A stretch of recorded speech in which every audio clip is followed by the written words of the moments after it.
the Influencer Journey Show. My name is Suzanne Hart, and I'm here with Taria Hodge. Our topic today is start with why, start with your story. And so this is such a great topic. Mhm. And I think what I really want to start with is how do you find your why? I know when I first started, people would go, "Oh, well, you gotta do your why," and I'd be like, I want to make money. I want money. I got some bills. I am upside down. I need some money. And although that was true, the why Mhm. seemed, yeah, that's not it. Mhm. Right. And and and that was the challenge. And I think for most people, that's the challenge. So part of it is, how do you find your why? How did you find your why? Like, I have an answer now, but I'm gonna pass it over to you to see what you got. All right, so that's a great question for a super achiever. So as you continue to listen, drop how did you find your why, or if you're still challenged about finding your why. Now, it's so interesting that you asked me that question because Sherette is on here, and I remember when I first started and I was working with Sherette, she kept asking me like the same question: why? And just like a lot of people, I went through exactly what you just explained. What do you mean? Is there a bigger why than needing to make money? That's the only why. And then as I continued to ponder, that question and continue to work, then certain things became evident to me. And I realized that it's only through the doing, only through the working, I began to get a clearer understanding of why I do the things I do or why I chose this particular area of my business. And it's really interesting and an interesting thing to unpack because when I came up with my answer, I didn't think that that was going to be the answer as Mm. to why I do what I do. And so it took me on a journey of not only doing and trying to figure it out, but it also took a lot of soul searching as well. So I had to get present to a lot of things. I had to really understand the story that was running behind in the background. So you notice I didn't give away my why yet. I know. I saw that. That was very, very, very strategic, my dear. So, so, so I'm going to give you guys a few hints around where your why kind of lives. First of all, I love the fact that Mhm, someone just put in the comment section that your why mhm. reveals itself over time. This is the first thing you really want to get, because how many of you have been taught? When people talk about their why, it's like, I'm waiting for my why. It's going to drop into me. Yeah, that's not how it happens. So, not for most of us anyway. So, part of it, as Taria says, is it's in the action of doing, and it's the process of living life that your why is revealed. I also think it's really important to say that your why changes in different seasons of your life. And I think there's a season where it culminates into this magnificent, juicy, and you go kind of like, this is why I exist. Mhm. One of the things I will tell everybody is your why is not found sitting or standing still. Your why is not found when you are not growing, expanding, or becoming more. Your why is not found when you're comfortable. So if you're waiting, thinking, I'm not going to take any action until I figure out my why, you're already stuck and you're on the wrong path. So that's the first thing. The second thing that's really interesting, and I want to use money for a moment, because most people, when you say, what's your why? They go, I want the money. And I Mhm. remember when I first started in my journey, people would tell me money isn't a good enough reason. And I'd be like, but wait, it is the reason. And this was the distinction that really made it clear for me.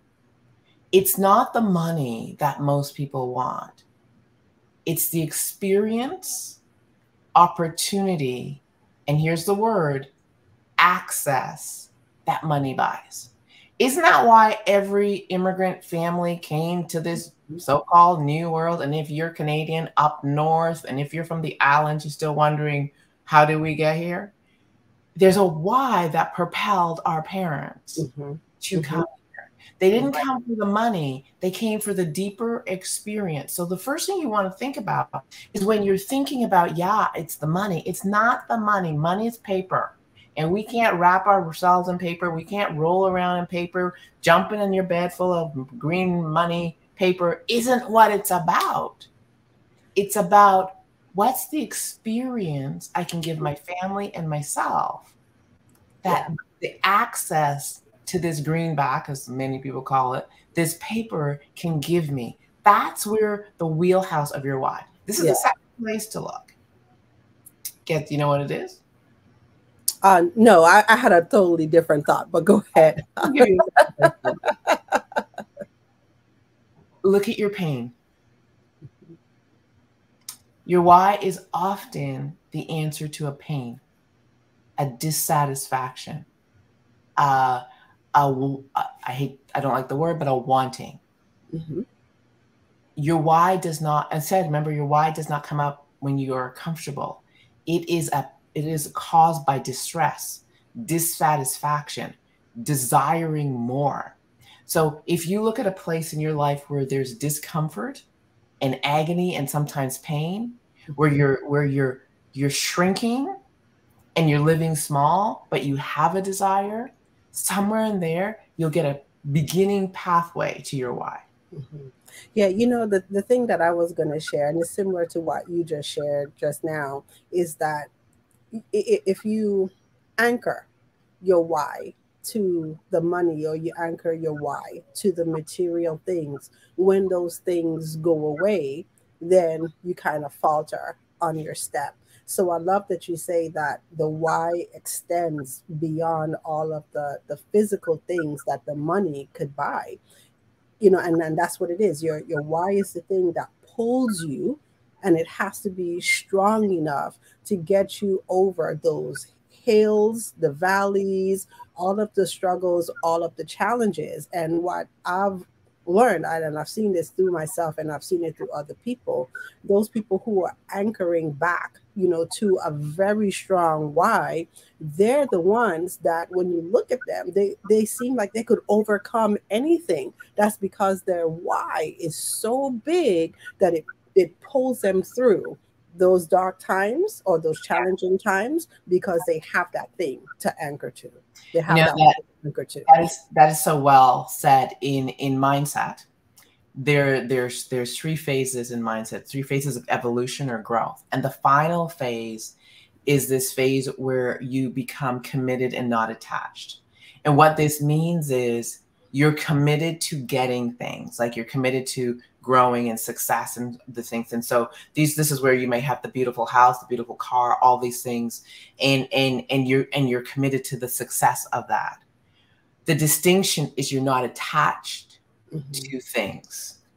Right. And so what that means is who you are and how you define yourself isn't by holding on to the trappings of this world, of our worldly things. You have a commitment to something larger than you. Right. When you find that ultimate place, that why that you cast that vision on, there's a belief that it is bigger than you, and it's not just for you. Right. And you become someone who has a purpose that's larger than your life, that impacts more than your life, and you're more committed to the growth of mankind and the growth of a group, or the solving of something larger than you, than your worldly trappings and your worldly things. And the reason I said that is that if all that went away, you would still be driven by your why. And how many people do you know who have this deeper why? And I think of Martin Luther King, where they risk all their worldly things, including their body themselves, in pursuit of this why. And it's because it's not about them anymore. It's about a truth that must be brought forth. Yeah. That's the ultimate. Yeah. The interesting thing, and this is all, again, the process of mindset, is you have to go through these things. So oftentimes we start, our first why is money, right? And because there's things and experiences that we desire, right? Our second why is having our own purpose and passions and beautiful things. That's the next phase. And then when we find that our passion and our purpose that we found for ourselves can have impact on the greater good, we go into the third phase. And so notice we said it's not about standing still. It is about this transformation and evolution. Yeah. And that's so beautiful, because I think for me, when I first started, I never thought about it as a beautiful progression. So I remember when I sat in like tears for years talking about, oh, I don't know what my why is. I don't know what my purpose is, and would feel bad because I felt I was in the first stage, wanted to make the money, and didn't know, well, okay, it's a progression and you move. And so as you continue to journey, like you said, along the course, and then you do stuff, you work with people, you're coming into your own understanding of yourself, then there's phases that you move through. So that was huge for me to understand that piece, because I think it was a couple shows ago that we did, and I said I was that person who sat and compared myself when I heard people talk about their purpose and talk about their why. I was just like, oh, I don't know what my why is. Woe is me. But it is a beautiful progression. I like how you put that. I love the comments. We have, Melanie saying enlightenment. Another one of the Facebook users, I don't know who you are, I apologize, is saying it's a calling.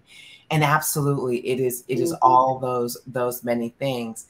I want to transition and talk a little bit about, why. What is it about our why that has people interested in what we do? And it's such a great question and well-worded question, if I do say so myself. And I think it's a question that every entrepreneur, every self-employed person, every person who is in sales needs to ask themselves, is what is it about our why that has people interested in what we do? And there's something really interesting about a why in terms of where it lives. And if you remember Simon Sinek's diagram, where does a why live, Tria? The why lives smack dab in the center. It does. And it's so funny that you brought up the diagram. So for people who aren't aware of what the diagram looks like, just imagine having 3 circles inside of each other. So on the outer circle, you have your how, the middle circle, you have your what, and the inside, you have your why. Okay. And in business, at least for me, when I started out with the what. I did. Okay. And that was like probably the least interested thing, or how I did what I did, the least interested thing that people wanted to know. And so, as like I said, I started out talking about those things, like this is what I do and this is how I do it, but still my business wasn't picking up any traction, or the clients that I worked with, there was like kind of like a missing element. Not that they were bad clients or bad people, I don't believe that, but the connection factor was actually missing from there. And it is that piece that is so key. And so what's really interesting about where the why lives in the brain, and so we're going to give you a beautiful little nugget right now. So if you've looked at Simon Sinek's work, is the why lives in the emotional part of the brain. Now, if you compare that to sales, and you compare that to moving people, people move from an emotional place. People buy from an emotional place. The first sale you must make in any process is a sale of you. Mhm. So if you're in what and how, you're in this intellectual place and people are Right. still in their head and they're still calculating and weighing and bean counting and comparing and all these things. The minute you drop into a conversation about why, you move to an emotional Right. place and you move to a place where connection happens. And so the reason why we start with why is it's the logical place to engage and connect with someone. Now, this is what's interesting as to why we don't start with why. And it's not natural to start with why. Because how many people, when someone says, "How are you feeling?" have an answer. Fine. Ask a man, "How are you feeling?" And they're like, "What? Good. Feeling?" Right? That sort of stuff. And this is the reason it's not that we are trying to be evasive. It is because the part of our brain where feelings live we have very little language. Mm-hmm. So we may be experiencing stuff, but we don't actually have access to it linguistically. So imagine we're saying start with your why. Your why is this emotional place, and you're in your head going, okay, but I can't access it. And so there is something that accesses it brilliantly. Mm. Yes, and I know what that thing is. So what? And the thing is story, because what I was really going to say is it wasn't until like I started to really do the work to unpack my story, I became present to to things. So I knew I had a lot of emotions, but didn't have languaging to put to the emotions. And as I started to work through it for myself, then one of the things that I learned, a big thing, is vulnerability. And how do I handle vulnerability? And I started to explore that, because the cool thing about it is I understood that and saw it in clients, but didn't know how to articulate it to them or speak to it. So I showed up in my business in a certain way and couldn't quite have languaging to it or knew why I did the things that I did. But the minute I first like started to understand that that's what it is, and I was just like, oh, and I could put language into it, then different clients showed up. The way I worked with clients changed, because now I could address, and like Melanie say, I can now talk to their pain. And there's something that I always say, Melanie, because I've had the experience, I can now say, I get you and I got you. And that's what it's all about, being able to say, to your clients, I get you, I got you. And we Yeah. have that connection. And I think what you're also speaking to is the why and the what is safe. Mm-hmm. Our our Right. intelligence is the currency of North America. Mm-hmm. It is safe. It is as we say in the islands, braggadocious. You brag about all the education and the stuff you have. So it's braggadocious. You're primping your stuff. And so it is a North American currency in terms of this is what I got. And so it's very safe and it's very looking good. What we tend to miss is being safe and being intellectual and looking good does not create connection. And I remember when I was learning to tell story and to speak, my coach said, looking good and being all, these are my accolades, creates disconnection. And I was like, oh, well, that don't work. Mm-hmm. And he was the first person to really help me begin to look at storytelling. And what he said is stories create connection. Mm-hmm. They create emotion and they expose our why in a way that you get to be vulnerable, but you also get to be connected to people. And because inside every story, and Melanie is right on point, there is our pain. There is our frustration. There is our struggle if you tell the right story. And that's the key. If you tell the story of a journey where you had to go through some stuff to get where you are, that is always the working place where people go, that's why I'm here. That's what I'm looking for. Oh my gosh, this person is speaking directly to me. And I think the other part is when you tell a story that has you not always portray yourself in the best light, and you rise from that moment, you demonstrate to people, one, that they can rise, Right. that we all go through these challenging moments, and that these challenging moments are on the path to success. But also you say to them, and I know how to get you there because I've been there. And that's when you say, I got you. Yep. Right. And so this is the journey that is hard to put into intellectual language, but a story paints a picture and takes us on a journey of bumps and bruises and all sorts of things that allow us to connect. Absolutely. Absolutely. All right. So I see that we have some comments out there. Connection is another key. So I'm not sure, Stephanie, is that you or if that's somebody else? So just go ahead and let us know who you are. And then Melanie is saying, yes, being relatable creates connections. And I also see that Karen is out there. Thank you so much, Karen, for letting us know who you are, what you do in your business, and how you serve in your business. And I'm reading Karen's comment, and she is she's from Oakwood, Georgia, and she's a newly published author. So we salute you, Karen, and a matriarch.